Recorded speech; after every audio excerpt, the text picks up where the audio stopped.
Hello friends, welcome back to my channel. আজকের এই ভিডিওতে আমি আপনাদের জানাবো ইন্ডিয়ান ব্যাংকের সর্বশেষ ফিক্সড ডিপোজিট বা এফডি ইন্টারেস্ট রেট সম্পর্কে। এই নতুন সুদের হার 3 মার্চ 2026 থেকে কার্যকর হয়েছে এবং এটি 3 কোটি টাকার কম ডিপোজিটের জন্য প্রযোজ্য।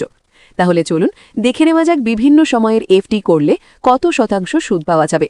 Short term FD interest rate: যদি আপনি 7 দিন থেকে 14 দিন পর্যন্ত এফডি করেন তাহলে সুদের হার হবে 2.80%। 15 দিন থেকে 29 দিন পর্যন্ত এফডি করলে সুদ পাবেন 2.80%। 30 দিন থেকে 45 দিন পর্যন্ত এফডি করলে সুদ হবে 3.00%। 46 দিন থেকে 90 দিন পর্যন্ত এফডি করলে সুদের হার 3.25%। 91 দিন থেকে 120 দিন পর্যন্ত এফডি করলে সুদ পাবেন 3.50%। Medium term FD interest rate: 121 দিন থেকে 180 দিন পর্যন্ত এফডি করলে সুদের হার 3.85%। 181 দিন থেকে 9 মাসের কম সময় পর্যন্ত এফডি করলে সুদ পাবেন 4.50%।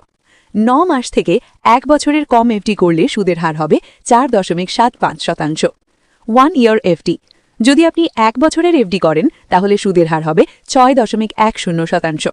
স্পেশাল এফডি স্কিমস: 1 বছরের বেশি থেকে 2 বছরের কম 444 ও 555 দিন বাদে এফডি করলে সুদ হবে 6.20%। ইনসিকিউর: 444 দিন এফডি করলে সুদের হার 6.60%। ইন গ্রিন: 555 দিন এফডি করলে সুদ পাবেন 6.40%। Long term FD interest rate: 2 বছর থেকে 3 বছরের কম এফডি করলে সুদের হার 6.15%। 3 বছর থেকে 5 বছরের কম এফডি করলে সুদ হবে 6.05%।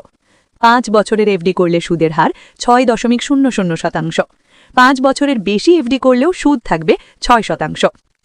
ইম্পর্টেন্ট নোট: সিনিয়র সিটিজেনদের ক্ষেত্রে সাধারণত 0.50% পর্যন্ত অতিরিক্ত সুদ পাওয়া যায়, তবে সুদের হার সময়ের সাথে পরিবর্তন হতে পারে। তাই বিনিয়োগ করার আগে অবশ্যই ইন্ডিয়ান ব্যাংকের অফিসিয়াল ওয়েবসাইট বা নিকটস্থ ব্রাঞ্চে যোগাযোগ করে নিশ্চিত হয়ে নেবেন। ভিডিওটি ভালো লাগলে লাইক, শেয়ার এবং চ্যানেল সাবস্ক্রাইব করতে ভুলবেন না। এই ধরনের bank FD interest rate, post office scheme এবং ইনভেস্টমেন্ট রিলেটেড তথ্য পেতে আমাদের চ্যানেলের সাথে থাকুন। ধন্যবাদ সবাইকে।